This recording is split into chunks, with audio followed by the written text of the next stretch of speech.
सुखदेव सिंह गोगामेडी हत्याकांड के अंदर एक बहुत ही बड़ी बात हुई है और वो बात को रोकने के लिए एडी चोटी का जोर लगा लिया गया था। जो लोग बैठे थे वहां पर धरने पे, उसके अंदर भी कई सारे लोग चाहते थे कि इस प्रकार की गतिविधि ना हो, मगर इसके अंदर पूरा जोर लगाने के बावजूद जो असल दोषी हैं उनके खिलाफ एफआईआर दर्ज की ही गई है। सुबह से यह बात बिल्कुल क्लियर हो चुकी थी, सभी को इस बारे में अच्छी तरीके से पता था कि इसके पीछे आखिर है कौन। सभी के सामने यह जानकारी तो गोवर्धन सिंह जी ने अपने वीडियो के अंदर दे दी थी कि पंजाब की तरफ से, एटीएस की तरफ से भी यह बताया जा रहा था कि सुखदेव सिंह गोगामेडी को जान से मारने की साजिश रची जा रही है। मगर यह खबर और सामने आती है कि इस साजिश का जब सामने आया था और सुखदेव सिंह गोगामेडी को असल के अंदर सुरक्षा दी गई थी डीजीपी के द्वारा, मगर अगले 2 ही दिन के अंदर कोई बहुत ही बड़ा आदमी था जो कि प्रभावित कर रहा था। केवल 2 ही आदमी ऐसे हो सकते थे,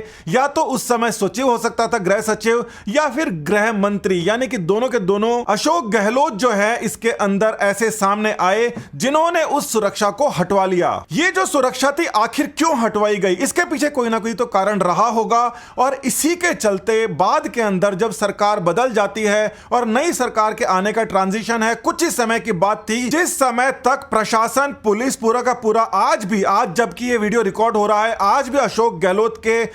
पूरे हाथ के अंदर है और इस समय तक ही एफआईआर लिख दी जानी थी। मगर यहां पर जो सबसे बड़ी समस्या सामने आई अशोक गहलोत के सामने, वो उस समस्या का नाम है गोवर्धन सिंह एडवोकेट। जैसे ही सुखदेव सिंह गोगामेडी का जो गोलीकांड सामने आता है, वैसे ही यहां पर सबसे पहले पहुंचने वाले लोगों में थे राजेंद्र गुड़ा, और उनके बाद में ये जो आंदोलन था ये काफी बड़ा, और उसके बाद में केवल और केवल गुड़ा की वजह से ही जिस तरीके से बखेड़ा खड़ा हुआ, उसके बाद ही पूरा राजस्थान बंद किया। और यहां पर जो अचानक से माहौल की शुरुआत हुई उसके अंदर कहा गया कि सबसे पहले आप एफआईआर तो दर्ज करा लो, और उस एफआईआर को दर्ज कराने में जब सुबह का जो टाइम था उस समय जब ये एफआईआर दर्ज कराने की कोशिश की जा रही थी कि किस प्रकार से एफआईआर दर्ज होगी, उसके अंदर कुछ लोग प्रभावित कर रहे थे। राजपूत समाज के ही लोग थे, किसी दूसरे के तो हो नहीं सकते थे। वो प्रभावित करने की कोशिश कर रहे थे कि इस एफआईआर के अंदर क्या क्या चीजें आए और क्या क्या चीजें नहीं आए। जिस प्रकार से ये सारी की सारी गतिविधियां हो रही थी, जिस प्रकार से वहां पुलिस कमिश्नर से बात की जा रही थी,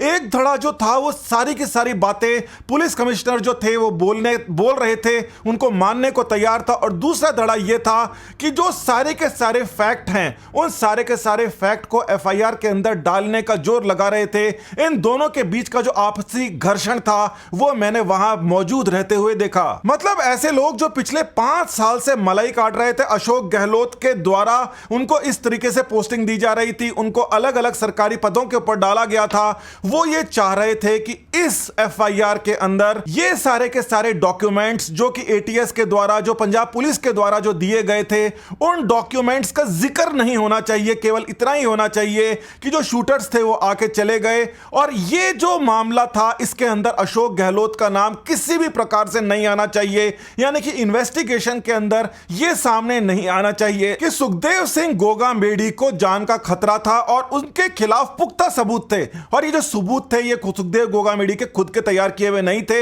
ये बाहर से आए हुए थे। कल सुबह जब ये भयंकर भगदड़ मच रही थी और ये बात बिल्कुल क्लियर हो रही थी, वहां पर जो लोग मौजूद थे उनको भी ये बात समझ में नहीं आ रही थी कि आखिर आज के समय जो अशोक गहलोत ने सुरक्षा प्रदान नहीं की है उसके पक्ष के अंदर भी कुछ लोग क्यों बोल रहे हैं, और जानबूझ के अशोक गहलोत का जो नाम है, यानी कि गृह मंत्री का जो नाम है, वो जानबूझकर बचाया क्यों जा रहा है। इस मामले को लेकर काफी गर्मा गर्मी हुई आपस के अंदर। एक बार तो ऐसा लगा कि यहां पर एक दूसरा बखेड़ा खड़ा ना हो जाए, मगर फाइनली ऐसा होता है कि एफआईआर को बहुत ही सही तरीके से सारे के सारे तथ्यों और सारे के सारे डॉक्यूमेंट्स के साथ में दर्ज कर ली जाती है। ये जो एफआईआर आप देख रहे हैं ये कहीं पर भी प्रकाशित नहीं है, क्योंकि इस समय भी मीडिया के ऊपर पुरानी सरकार का प्रभाव है, मगर हम आपको दिखा रहे हैं। और इसके अंदर आप साफ तौर से देख सकते हैं कि जो कार्यवाहक मुख्यमंत्री अशोक गहलोत है उनके खिलाफ हत्या, आपराधिक षड्यंत्र रचने के आरोप इसके अंदर साफ तौर से दर्ज हैं। इसमें यह भी लिखा गया है कि अशोक गहलोत ने हत्या होने की जानकारी होने के बावजूद श्री गोगामेडी को सुरक्षा उपलब्ध नहीं करवाते हुए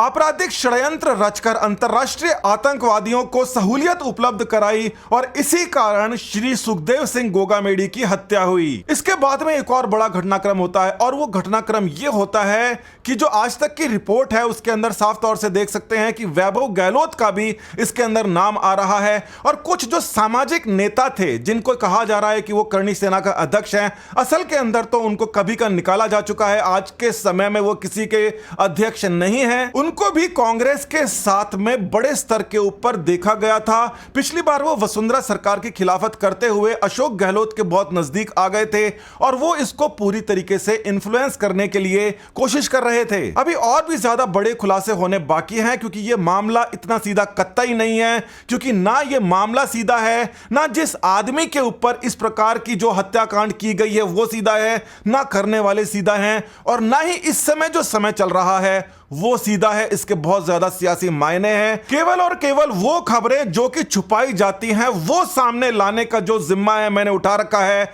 और इसके अलावा जो बाकी मीडिया आपको खबरें दे रही हैं उनके ऊपर आप जाकर वो खबरें देख सकते हैं। नमस्कार, धन्यवाद।